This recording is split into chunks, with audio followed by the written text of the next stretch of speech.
then the emotion can become trapped.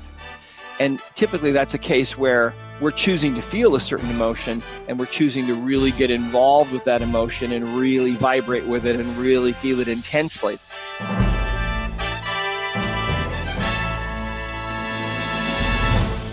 Cue music.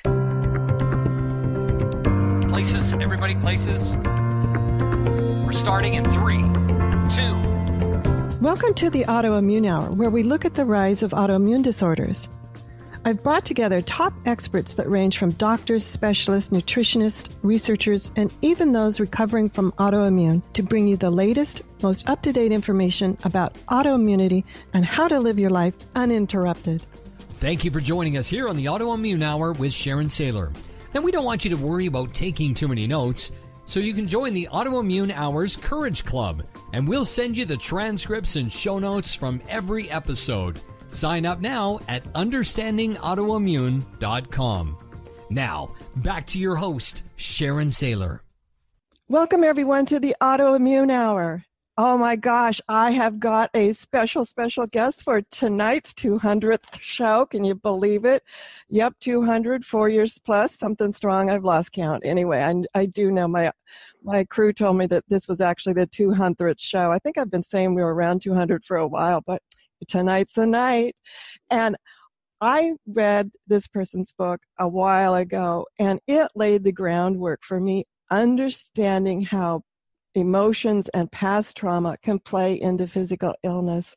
And his name is Dr. Bradley Nelson, the author of The Emotion Code, How to Release Your Trapped Emotions for Abundant Health, Love, and Happiness. And Dr. Nelson is a developer of the most advanced form of energy medicine on the planet. He's a holistic chiropractic physician and medical intuitive, and he's one of the foremost experts on the emerging field of bioenergetic medicine and energy psychology. We'll go into more of his amazing bio later as we get into it, but I don't want to miss a second with Dr. Nelson. Thank you for being on the show tonight. Well, thank you for having me, Sharon. It's really great to be here. Oh my gosh, I am such a fan of your book and your work. And anyone who knows the shows has known that I've been delving into this area for a while, since I was first diagnosed 4 years ago. And I started in what I'll call traditional medicine and was not finding the answers. And then I started to hear whisperings, and I think you were one of the ground layers, the trailblazers in this opportunity to understand our emotions and how it affects our physical body. But I wanted to ask you, I know that you have had your bout with a couple of things in your life that led you to this discovery. Will you tell us about those? Well, yes, absolutely. You know, really the first life-changing experience that I had with healing goes all the way back to age 7. And I won't disclose how many years ago that was, but let's say it was a long time ago. I was really sick with the measles. And I had overheard my parents talking, and so I knew the plan. The plan was I was checking into the hospital the next morning and going into something called an oxygen tent. And I didn't really know what an oxygen tent was, being 7 years old. But the tent part sounded interesting, but I was really too sick to enjoy it. So that night, something happened that really changed my life. My parents came into the room. They'd made a bed for me upstairs so I could be near their bedroom. And everyone else had gone to bed. And my parents came into the room, and I remember this like it happened yesterday. And my mother said to my dad, she said, "Honey, will you kneel down with me and say a prayer so that our boy will be able to get well?" And so they did. They knelt down by the side of the couch, and I'm lying there feeling really sick. And so my dad starts to offer this prayer asking for help for me. And knowing my dad, it was probably the first time in my life that I'd ever heard him actually pray. But something happened during the middle of this that was absolutely unforgettable. Somewhere in the middle of that short prayer, something happened. A change started at the top of my head, and it went whoosh through my body about that fast, and I was made well. Now, to go from being really, really sick one moment to being completely well and vibrantly healthy in the next instant is just so bizarre, and it's so unforgettable that it's burned into my mind, and if I live to be 1,000,000 years old, I'll never, ever forget it. And so I waited till my dad was done praying, which didn't take long. And I said, I'm better. God healed me. I'm better. And they said, "That's fine, honey. Go back to sleep. Tomorrow you're going into the oxygen tent." But the next day proved that that I was better. And so that was a very, very powerful lesson for me. It taught me that there is this unseen higher power that we can draw upon. Well, so I tucked that away in my memory and knew that there was something out there. Well, fast forward about 7 more years, things run in those 7-year cycles, right? And 7 years later, I was diagnosed with kidney disease. And what happened was I started getting these pains in my back, and at first I kind of ignored them, but then all of a sudden they reached this unbelievable crescendo and they would strike without warning. And so I would just be walking along, and all of a sudden, bam, it would be like somebody had run me through with a telephone pole or something, and it would just knock me to the ground sometimes and take my breath away. And so it was terrifying, frankly, for me, and really for my parents as well. And so they took me to the hospital, and they ran these tests, and they said, well, it's kidney disease, and your kidneys are hemorrhaging on a low level all the time and forming scar tissue, and we don't know if you're going to survive this or not. So it was about a 50-50 chance for me, but there was nothing they could really do. And so my parents decided they would take me to see some alternative holistic physicians. They were actually old-time osteopathic doctors who practiced in this trailer house out on the edge of town, and it was in the middle of a muddy field. I remember when it would rain. They were in the middle of a wheat field in a trailer house, but they had busloads of people that would come to them to be healed. It was really amazing. So they started working on me. And within a few weeks, I was feeling dramatically better. The pains were way less severe, way less often. And within about a month, I basically had forgotten that I'd ever been sick. And so my parents took me back to the hospital. They ran all the tests again. And then, as I recall, they ran the test twice. And they said, well, it's a spontaneous remission. Whatever we did must have helped. But I knew that it was these other people that had helped me. Western medicine didn't have anything to offer me. So I decided that's what I wanted to do with my life. Well, so then what happened was time went on and I got distracted. I discovered computers and got into computer programming, and I was very interested in that and business and so on. And I got distracted, and it was really a very powerful answer to prayer, once again, that brought me back to the healing arts. So when I got into practice as a holistic chiropractic physician, I developed this habit. And the habit was that when somebody would come in to see me, before I'd work on them, I would just take a moment and try to connect with that higher power. And of course, that higher power goes by different names for different people, but for me, it was God. And so I would ask for help, and it was a totally private, totally personal thing. It was just a momentary pause for me where I would just ask for help. Please help me to help this person. There were times, though, Sharon, during those years that I was in practice, where someone would come in to see me and I didn't know how to approach their problem. I didn't know how to deal with their issue. And I would offer that silent prayer for help. And the information would just literally, in response, just flood into me like an avalanche of understanding and data, like just a pure download. And how to look at this and how to help this person. And sometimes it was a totally different way of looking at things or perceiving things than what I'd ever imagined before, or what anybody else had ever thought of. Really amazing. And so I know that higher power is aware of us all the time. And you can call that higher power God or creator or whatever you want, but that higher power is definitely real. So as those years went by, one of the main things that I learned was that all of my patients, no matter how old or young they were, no matter what they were suffering from, whether it was an autoimmune problem or fibromyalgia or chronic fatigue or cancer or you name it, infertility or asthma or digestive disorders, or things like depression or anxiety or phobias or panic attacks or PTSD or eating disorders, all of these issues had something in common. And what they all had in common was that an underlying cause of these things was people's emotional baggage. Now, we use that term emotional baggage usually in reference to somebody else, right? Like, yes. She's got a lot of emotional baggage, or he's got a lot of emotional baggage. We all have emotional baggage. But what I came to understand is that our emotional baggage that we talk about is actually a real thing, and it causes tremendous problems for us. Now, to understand how this works, you have to first understand that the body itself is really nothing more and nothing less than a very complex energy field. I mean, if you look at your hand looks pretty solid. But if you magnify your hand about 1 million times or more, eventually you get down to the level of the atom.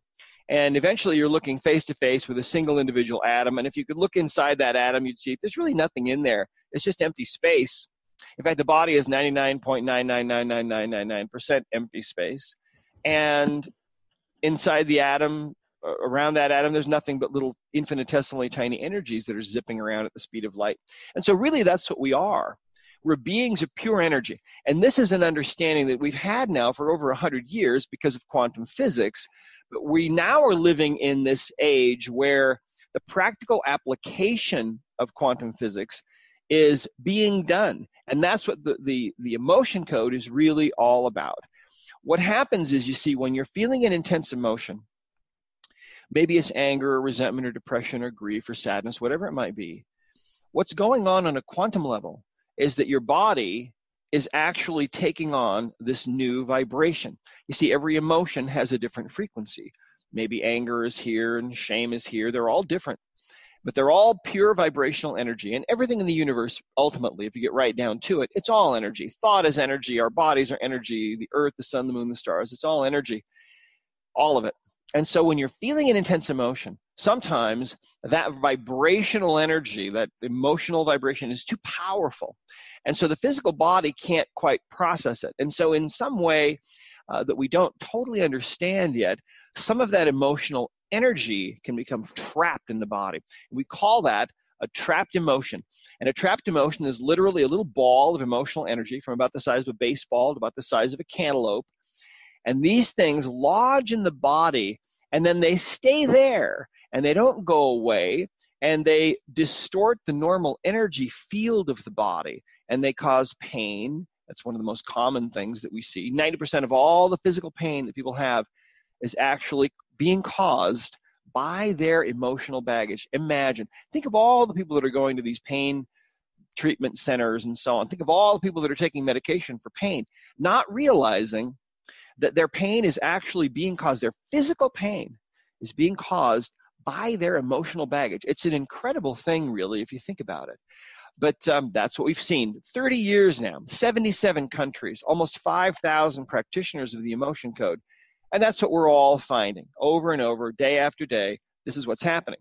So there's another effect, though, that these trapped emotions have, and that is that they cause you to feel that emotion, whatever it might be, more easily.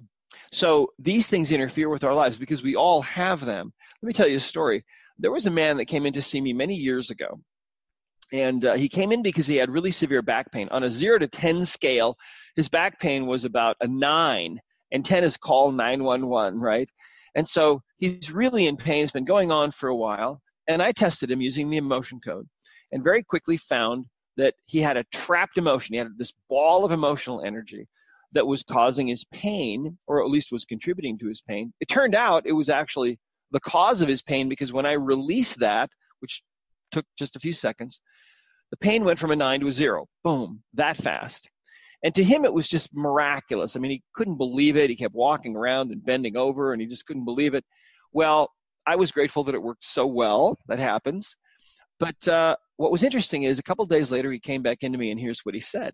He said, Dr. Nelson, my back is fine. He said, I still can't quite believe it. But he said, when I came in here, I had another problem that I didn't tell you about.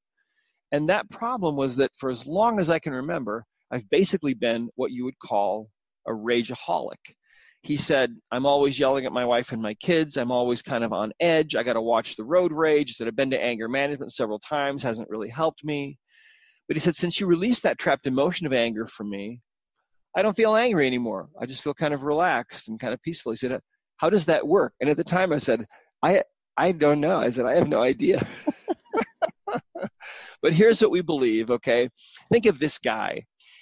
This emotion that he developed, this trapped emotion of anger, was from 20 years before.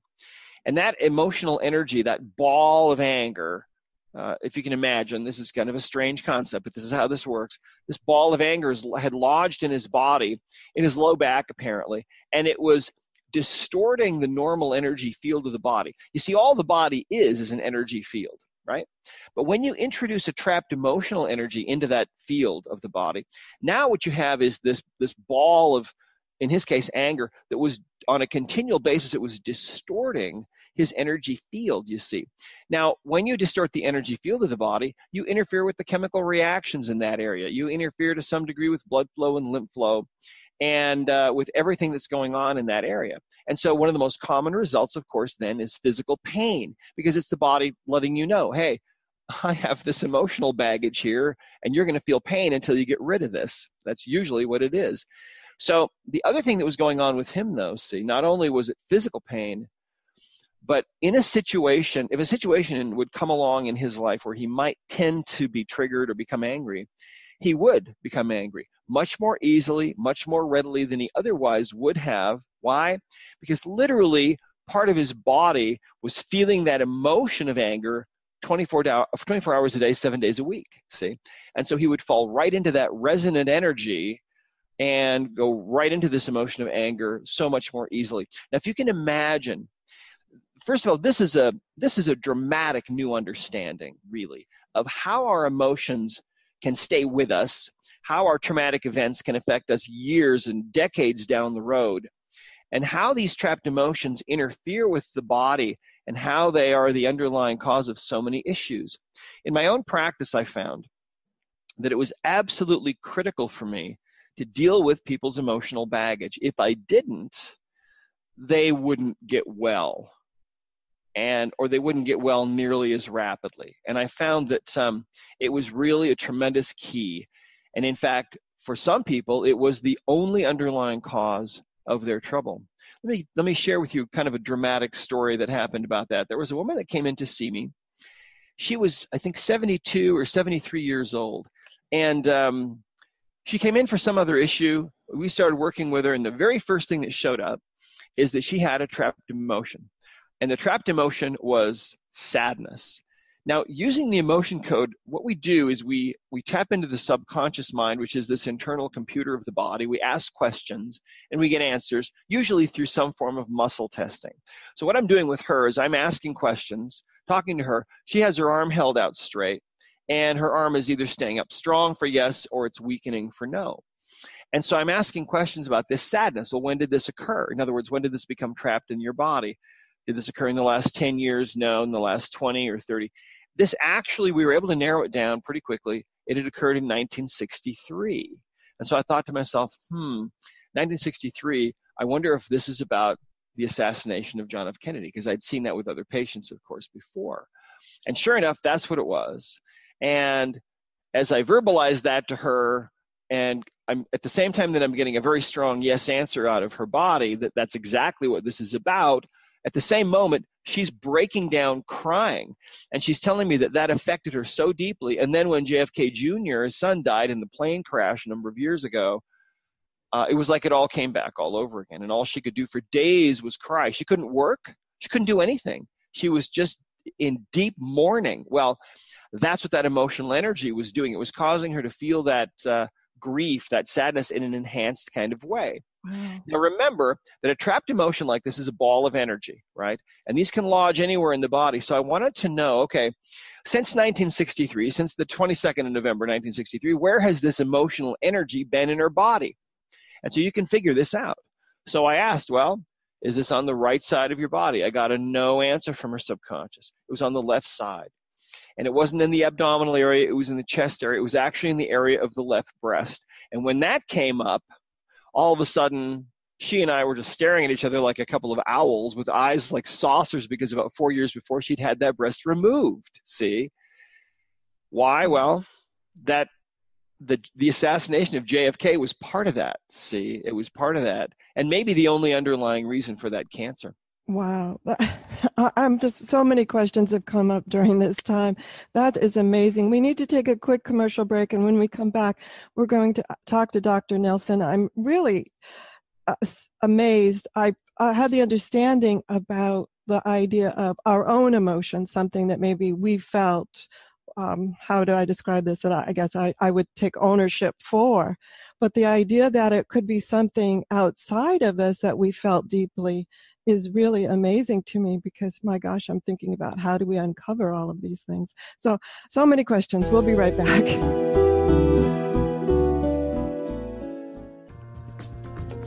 Life Interrupted Radio will return after these messages from our sponsors. It's great sponsors like these that keep this show coming to you every week. Be sure and stop by lifeinterruptedradio.com to learn more. Your conscious lifestyle on steroids. OMTimes Radio. IOM FM. Hello, I'm Lisa Berry. Join me every Monday at 1 p.m. Eastern Time for Light on Living. A chance to see new, hear different, and feel more as I shine the spotlight on all the ways to lighten the load of life's challenges. Light on Living is your link to that new way you're looking for, that new understanding that will enhance your life, and that positive connection that will support your growth. So join me and you'll gain insight and start to see things in a new way that motivates you.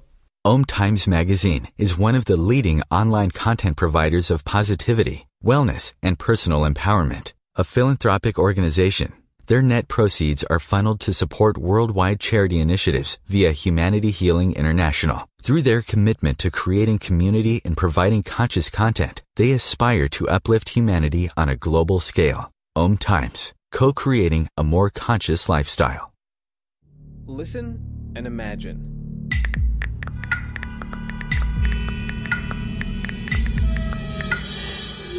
It takes 5 seconds to send a text, and for those 5 seconds, you're driving blind. Life is worth more than a text. Stay alive. Don't text and drive. Visit StopTextStopWrecks.org, a message brought to you by the National Highway Traffic Safety Administration, Project Yellow Light, Noise, and the Ad Council. Hi, this is Sharon, and of course you know me from here on the Autoimmune Hour. Maybe you don't know I'm also an author. My latest book is for kids. It's Pinky Chenille and the Rainbow Hunters, a winner of a 5-star Reader's Favorite review. It's perfect for your early reader and a great bedtime story for your young adventurers. Check it out over at pinkychenille.com. That's PinkyChenille.com. See you there.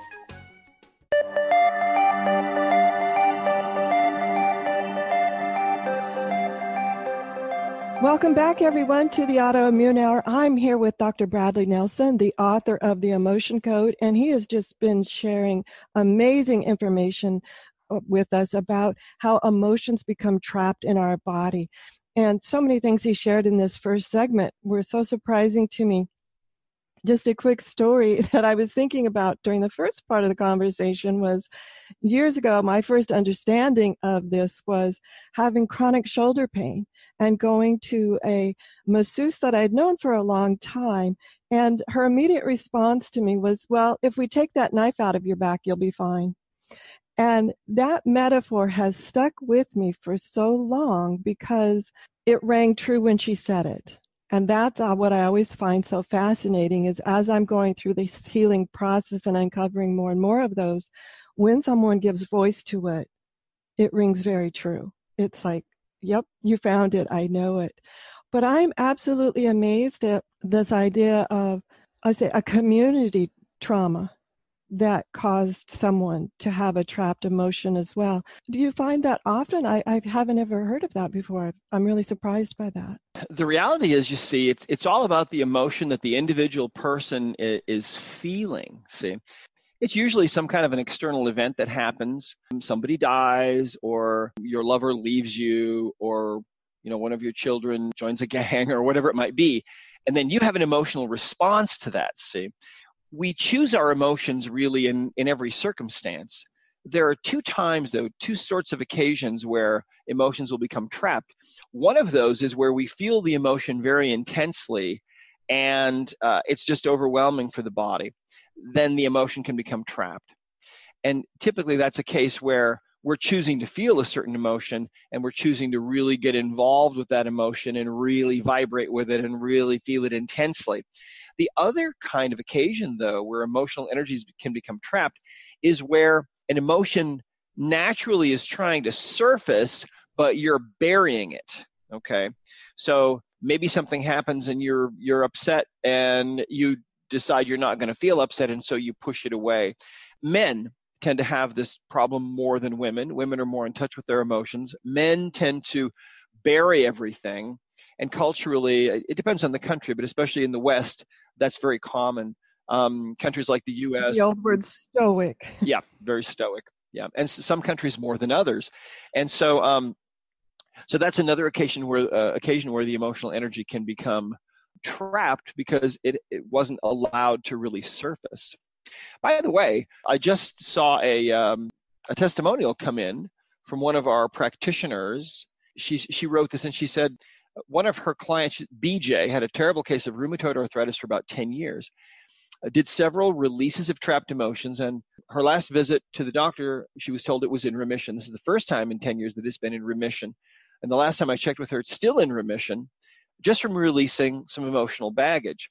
So I thought, since the topic of your show was autoimmune issues, we have a lot of testimonials about autoimmune problems. And oftentimes, like everything else, the biggest underlying cause is emotional baggage. I can raise my hand for that, because it was about 18 months into my recovery, my experience of healing, that I started to explore the idea of trapped emotions and energy. The deeper I got into the exploration and had a variety of different types of work done, it was amazing to me how quickly the relief happened. You mentioned that when you had the measles, it was sort of a whoosh, and a client that had a very fast healing. What surprises me is how fast, once it's acknowledged and dealt with, how fast the body can restore balance. Absolutely right. Absolutely right. Well, think about it. The body is an energy field.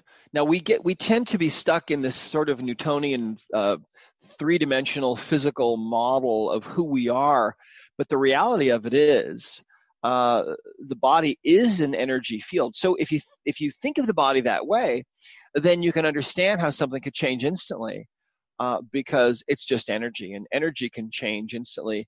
The reason our bodies are what they are, and why, even though we're made of all this energy, there's a great purpose, I believe, to our lives. And if you think about it, it's really fascinating to understand and to contemplate the fact that your body is this massive collection, almost an infinitely large number, almost, of these subatomic energies that are kind of all flying in formation, keeping your body together and holding your body together so that you can have this experience that you're having in this world. It's a crazy thing, but we've seen this kind of thing happen over and over and over for many, many years now. Pain, it's not unusual at all for people. In fact, I was just working on a woman yesterday on a webinar that had been in pain for 20 years. When we found the underlying causes, suddenly the pain was gone. And she's tried all kinds of things and spent probably $100,000 on trying to get rid of this pain that she's had for all these years. If you think about it now, and in her case, some of the underlying causes were trapped emotions that were actually inherited trapped emotions. So in other words, these were emotions that she didn't actually create in her own life. Was at conception, they were passed to her. So in other words, this was an emotional energy. An inherited emotional energy is something that happens to an ancestor, and then that energy is shared down the line. And so this is really a fascinating aspect of the emotion code, and something that a lot of people aren't aware of. Science is now starting to show that this is true. Now, I've experienced a family constellation. Is that similar to what you're speaking about, where there's an awareness or a bringing to the conscious of something that is passed through? Yes, it's very much related. Let me share a story with you. Actually, this is one of the most profound healing experiences that I've had in my own life. It was really amazing. I asked my daughter one day. This is probably about 8 or 9 years ago. My daughter Natalie is one of our practitioners, and she was back then as well. And so I asked her if she would work on me. Now, I live down in southwestern Utah. She was living in Seattle at the time, and she said she'd start working on me. Now, we're not on the phone. I'm sitting at my desk working. And when she starts working on me, and by the way, there's a very concrete way that we do this, that we show people how to do this. It's all in the emotion code book. We call it acting by proxy, or working on someone at a distance. And the human body has this amazing ability built right into it to set aside its own needs to act on behalf of somebody else. It's a wild, crazy thing, but it works incredibly well. So she's working on me.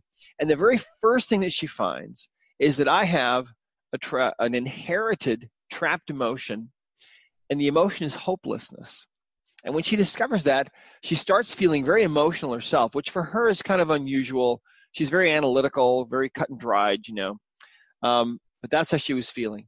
So she finds, as she's continuing the testing on me, she finds that I got this from my father at conception. That's when we receive these. They come with the DNA.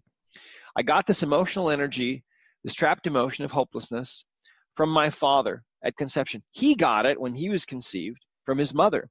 And she got it from her mother, and my daughter's testing these things and going back. After my father, it stayed in the mother's line all the way back 22 generations, which probably put it somewhere in the late 1400s, this grandmother. Now, listen to this. All of a sudden, my daughter can feel that there's someone standing next to her, and she knows who it is. Intuitively, she knows that this is this grandmother. And she can feel the emotions of this grandmother. She can feel how desperate she is to have this emotional energy released from her posterity. That's what she passed down all those years. But she can also feel how overwhelmed with gratitude this grandmother is, who's been dead for 500 or 600 years. She can feel how grateful she is that this is being done. Crazy, right? Well, let me tell you what happened. When my daughter released this energy, it releases from everyone, okay? So when you have an inherited emotion, it's one emotion, but it's shared. It can be shared down many generations. When you release that from somebody that's living, it releases it also from everybody that's dead. And my daughter could feel it release from the grandmother and from all these other ancestors, and then she was gone. And so here I am sitting, probably 1,200 miles away at my desk working. I know she's working on me, but I don't know what she's doing. But all of a sudden, I have something happen that I'll never, ever forget. If I live to be 1,000,000 years old, all my life I had struggled with this feeling of hopelessness, okay? And in fact, during the years that I was writing the Emotion Code book, if anyone would have asked me to describe in one word how I felt about that project, writing that book, I would, without any hesitation whatsoever, I would have said, it feels hopeless. It felt like the hopeless project. I'm not kidding. And this is, and so, in fact, every day I would have to psych myself up for 30 minutes to an hour before I'd be able to write, because I had to overcome the inertia of this feeling of hopelessness. Now, imagine living next to a factory that you were born next to, and your house is right next to the factory. And this factory runs 24 hours a day, 7 days a week, and there's a continual noise coming out of this factory, a hum coming out of the factory, always. Imagine living there. You wouldn't even recognize, you wouldn't even notice that. But if all of a sudden the factory goes out of business and the noise stops, you'd really notice it, wouldn't you? Absolutely. Yeah, the silence would be deafening. And that's exactly what happened to me. When my daughter released that inherited emotion of hopelessness for me, it was the first time in my life when that shut off, suddenly for the first time in my whole life, I actually recognized it. I knew what it was. Oh my gosh, I've had that background feeling all my life. I didn't even know that it was there, but it's been affecting me, and now it's gone.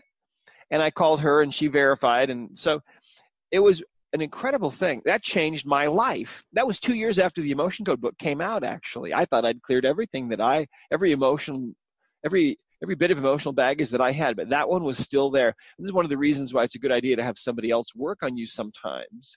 We can clear our own baggage, probably 80 or 90% of it, but there are going to be certain things that we're not going to be able to get rid of. Oh, when we come back, we need to take a quick commercial break. I want to find out how we can clear our own baggage, because I think that would be the first place to start, and call in the big guns when needed. We'll be right back. Your conscious lifestyle on steroids. OMTimes Radio. IOM FM. Change and growth are part of natural life, and also part of your spiritual life. Everyone needs support and guidance, especially during life passages. Upgrade yourself with the OMTimes Experts program. With OMTimes Experts, you have access to the best intuitive coaches, spiritual teachers, counselors, astrologists, and oracles. Our team was carefully selected so you can trust. Find out more at experts.omtimes.com. Grab a cup of tea or a glass of wine and tune in for Inspired Conversations with publisher Linda Joy on Tuesdays at 2 p.m. Eastern. Linda creates sacred space for leading female luminaries, empowering authors, heart-centered female entrepreneurs, coaches, and healers.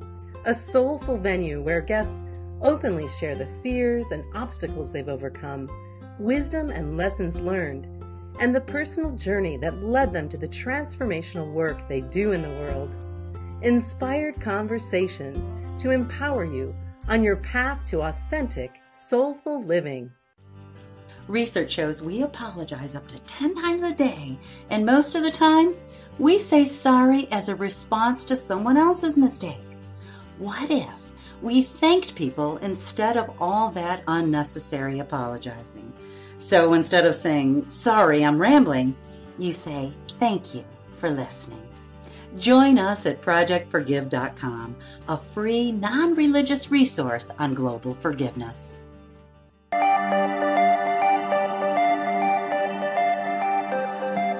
Welcome back, everyone, to the Autoimmune Hour. I'm Sharon Saylor from SharonSaylor.com, and we're here with Dr. Bradley Nelson, and the developer of the most advanced form of energy medicine on the planet, and the author of the groundbreaking book, The Emotion Code, How to Release Your Trapped Emotions for Abundant Health, Love, and Happiness. And he's been just sharing with me amazing insights on how our emotions become trapped and become what we call emotional baggage. I love that conversation at the beginning about how we see it in other people, but rarely see it in ourselves. That is so true. I had a quick question about this idea of ancestral emotions before we jump into the next part here, where how can we start working with ourselves?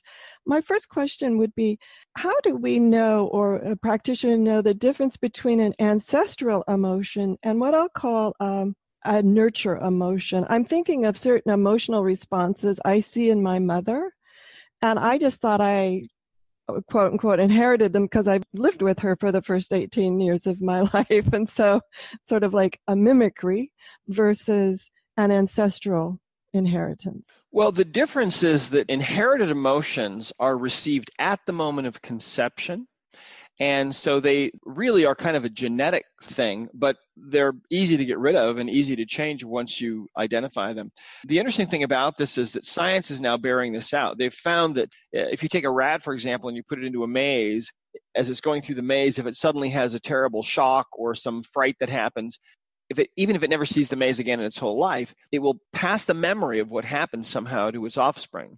They found that up to 14 generations in lower animals, that memory would pass down. So you could take a great-great-great-grandchild of that rat, put into that same maze, and when it gets to the point where great-great-great-grandpa was shocked or terrified, it will freeze, dead in its tracks, because somehow that energy, that memory was passed down. Now, science is trying to figure out how this is possible.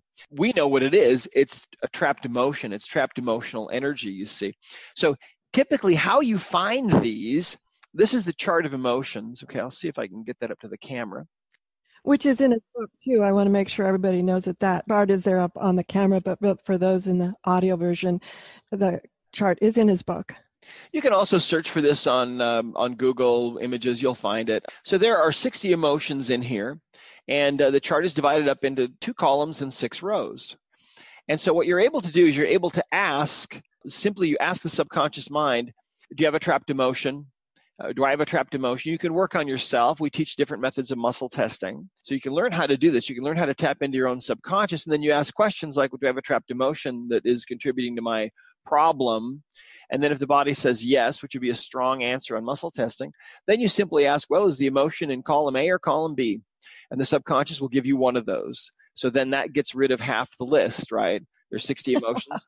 And then you ask, okay, well, let's say that it's in column A. Well, you ask, well, is it in one of the odd rows in column A? And that'll narrow it down to 15. So again, you're dividing it in half. And it's either in an odd row or an even row. And so then once you figure it out, let's say that you get the answer that it's in an odd row in column A, then you would ask, well, is it in row 1 or 3 or 5? And one of those will be strong. And so typically how you find an inherited emotion most of the time is that you'll be taken to a certain column and a certain row. But then if you ask, well, is it pride or shame or shock or unworthy or worthless or grief or whatever, the answer will be no, typically, on all of those, because the subconscious mind will take you to the row and the column, but it won't be able to take you any further until you use the word inherited, because these inherited emotions are special. If you ask then, is this an inherited emotion? The body will then give you a yes answer, and down you'll go. Well, is it inherited shame or shock or pride? Oh, okay, it's inherited unworthy or inherited grief or whatever. And then you can ask, well, did I get this from my mom or dad? And you'll get an answer, yes or no. So really what our work is all about is it's all about teaching people that they have this massive intelligence within them that is their subconscious mind or their spirit or their unconscious, whatever you want to call it. What we're teaching people is that they can tap into that vast intelligence. This is the intelligence that is within each one of us that is so smart that it can take a ham sandwich that you just had for lunch and it can convert that into new cardiac muscle cells or new nerve cells or create new blood cells. But I mean, it's unbelievably intelligent. That's how we are. We don't even think about it. Really, our conscious mind is like a little tiny peanut brain, and we're just along for the ride in these bodies. But our subconscious mind is so intelligent, it knows exactly, it knows everything you've ever done, every face you've ever seen in a crowd, everything you've ever eaten or tasted or touched or smelled, the whole history of your health or disease is in your subconscious mind. You got to believe me. I spent the last 10 years of my practice getting people well who had been told they would never get well, people who had been told they were incurable, that nothing could ever be done. And yet those people got well routinely. How? Not because I'm so great, but because I understood that the subconscious mind holds all the answers. And so in everything that we teach, what we're teaching people is that you can ask questions and get answers, and the subconscious mind has the answers. And if you just do what the subconscious mind tells you, that's the shortest distance from point A to point B. Point A being sick and point B being well. It's actually really simple. It is really simple, Mike, but it brings up so many questions because I'm thinking of so many in our community, and I'm included in this, that I hear from who are told, I sort of anointed, you have blank autoimmune disease, and right. Get used to it. Get real are some things that we hear. And it's so wonderful that when I started exploring emotions, things opened up so fast. The healing journey accelerated incredibly well, to the point where off all meds, and I have a lot of people telling me, like, this is incredible. I'm like, no, actually, it makes perfect sense when we begin to understand how the body heals itself. I'm always amazed at the infinite wisdom that the body and the subconscious, unconscious mind have for us. I'm curious, when you work with people who are dividing their time between what I'll call traditional medicine and other healing alternatives, do you find that sometimes they have trouble talking to the two warring factions on why they got well or how they got well? I find that some of my doctors are saying, but Sharon, you're not cured. Be careful, be careful. I don't care what word you put on it. That's not my problem. I think the medical community is gradually waking up around the fringes, that things are happening that they can't always explain, and that sometimes Western medicine just doesn't have the answers. And of course, they're trained that Western medicine does have all the answers, and they're also trained that if Western medicine doesn't have an answer for something, that there is no answer that could possibly exist, which to me is just kind of bizarre. But let me share a story with you, actually, because I saw this all the time. I spoke once at a fibromyalgia support group at a hospital in California. I spoke for about an hour, and there was a woman who sat off to my right who cried the whole time I was speaking. She just sat there and tears were rolling down the whole time, and I kept speaking. When this talk was over, she came up to me, and I had a hard time understanding her because she was kind of sobbing, and she told me that she'd had this pain, this severe pain with fibromyalgia for 19 years. She'd seen about 9 or 10 different doctors during all those years. They'd all told her the same thing. You're never going to get well. This is something that you're going to have forever. All you can do is just manage it, and that's it. Take these medications, etc.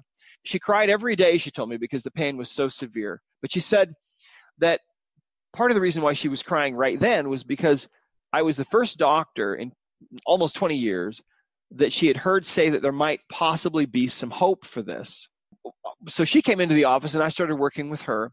And she had a number of different things going on, but one of the big components, of course, as always in all disease processes, was her emotional baggage. And by getting rid of that emotional baggage and addressing these other imbalances that she had going on, within about 3 weeks, she was almost completely pain-free and off of all of her medication, except for I remember she had a little bit of pain in this thumb because it was arthritic, but the rest of it was gone. Now, that might seem unbelievable, but the thing about it is you've got to understand that Western medicine is really fantastic at acute problems. I mean, if you get run over by a train or something and your leg has been severed, they can probably reattach your leg if you get there quick enough, which is kind of unbelievable, right? I mean, it's amazing what they can do. They're great at acute problems, but at chronic problems, they're not so good. And so what they have is they've got surgery, and they've got drugs. And drugs, most of the time, don't really cure anything. Most of the time, they just kind of mask the symptoms of the problem. They also have all kinds of harmful side effects. And so that's not usually a good long-term solution. And most people don't need surgery. So then that's it. That's what they have. So there are lots of other ways. That's kind of what this is all about. The emotion code is just a simple way to find your own emotional baggage and get rid of it. You can do it yourself, or you can find a practitioner. You can go to healerslibrary.com. You can find a practitioner that can help you. Have you ever bumped into what I'll call secondary gain or contributing types of things where maybe the emotion doesn't want to go for whatever reason, that maybe they don't have to vacuum because they have back pain? Do you ever bump into something like that? Well, what we see is secondary gain is really one of the four big reasons why people don't get well. The other ones basically just involve not being aware that there are other alternatives. And for a lot of people, that's the case. But the secondary gain can be the most difficult one, as far as a lot of people don't even recognize that that's why they're staying sick. But you can muscle test that, and you can find out if a person really truly does want to get well. The subconscious mind sometimes is not okay with that because they're sick, because they have emotional baggage, because they feel like they need to be punished maybe, or they don't feel worthy to get well, or it's not safe to get well, or whatever. So there are these underlying reasons sometimes in the subconscious that need to be dealt with. But yeah, if a person is really stuck in that position of getting the secondary gain from their sickness, they have to really be willing to get well, and they have to recognize their own issue about the secondary gain. Once they realize what's really going on, oftentimes that's enough to shift things. What's surprising to me is how once the unconscious becomes conscious, how easy it is in some respects. Obviously, you have to deal with your own issues. Sometimes facing yourself can be painful too. But it surprises me how fast that once the unconscious becomes conscious. Do you find, though, at times that the unconscious is protecting or holding back a little bit at first because maybe whatever reason, I'm not understanding the process, but maybe sometimes the unconscious goes, well, they're not quite prepared to deal with it? Well, that can happen. We see that especially with what we call the heart wall. 93% of people at some point in their life have felt like their heart was going to break. And so their subconscious mind will put up literally a wall made from their emotional baggage. So it's a wall of energy around the heart. The heart is really the core of our being and the source of love and romance and creativity, just like the ancient peoples believed it to be. We're finding now through scientific evidence that they were right. The heart is really a second brain. And so 93% of people have this wall. And what I found in my own practice was that getting rid of that wall around the heart was absolutely critical for people to be able to get well, because the heart is sending messages to all the cells with every beat. When you have that wall, not only is it more difficult to find love and create the life you want and really be able to manifest that perfect blueprint of your life that is held in that heart of yours, which I believe is true for every single person, it's harder to heal when you have this energy wall around your heart. So this is one of the things we teach in the emotion code, is how to get rid of this, how to take down that wall. And the reason why I thought of this is because sometimes some people, when we ask, do you have a heart wall? Sometimes, of course, the answer is commonly yes. And then we'll ask, can we remove an emotion from the heart wall now? And sometimes the subconscious mind will say no. But usually if you give the subconscious a week or so to think about it and you come back and ask the question again, it'll usually be, okay, yes, it's time for me to get rid of this and start moving on. That's amazing. We're just down to about, the last 5 minutes or so. And I want you to share anything questions I haven't had a chance to ask you, anything that you're really wanting to get out to the world today, as well as how we can find you and more about where we get your book. Absolutely. Well, you can get a couple of chapters as a sampler right now. Our book, The Emotion Code, is temporarily off the market because it's coming out as a hardcover, a revised and expanded hardcover edition coming out through St. Martin's Press, and that's going to be in May. So the book is off the market right now, but you can you can go to our website and get lots of information. You can go to healerslibrary.com. You can go to emotioncodegift.com and get the first couple of chapters of the book in PDF form, but also in audio form. You can also, there is an app that's still available online, and you can go to the App Store or the Google Play Store on your mobile device and just search for The Emotion Code, and there will be the first couple of chapters in the book on audio and that you can also read. So yes, there are videos online, of course, on YouTube. Our website right now is healerslibrary.com. I have a personal blog at drbradleynelson.com. The bottom line is that this work really came about during those years that I was in practice trying to help my patients. I was kind of in a state of prayer all day long because every time somebody would come in, and I saw, of course, multiple people every day, every time somebody would come in, I would take a moment and ask for help. And I'd ask for help and ask for help all day long. I'm asking for help. And that's really where this came from. The beautiful thing about this is people can learn how to do this themselves. Of course, we have, like I said, almost 5,000 or somewhere around 5,000 practitioners now of the Emotion Code in 77 countries last I looked.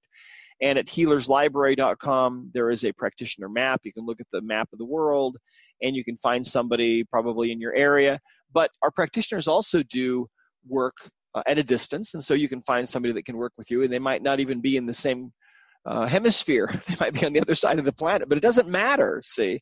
It's really pretty amazing, and it's time for us to really wake up and realize that there's a method now on Earth that enables us to very quickly get rid of our emotional baggage so that, you see, when you get rid of enough emotional baggage, enough of your trapped emotions are released, it's almost like stepping out of this old suit that you've been wearing, and you step out of that old suit of emotional junk, and suddenly you step out into this, or gradually, you realize that you have changed, and it's like stepping out into this new state of being that is really much closer to who you really are intended to be. And you become a better instrument for that higher power. You're able to feel the love of that higher power for you. Had many testimonials come in about that. People are able to fall in love, especially when the heart wall is removed. People find love, not uncommon at all, even at advanced ages. It's really an astonishing thing. And it's about cutting ourselves loose from all the stuff we've been dragging through our lives. It's also about releasing the emotional energies that have been inherited. And it's not only releasing us in that case, but it's also releasing our ancestors and healing them on some level because that emotional energy is being released from them. So the bottom line is that we're living in a very, very special time when the ability to heal, which is a birthright that every single person on this planet has innately, we all have the birthright to be a healer.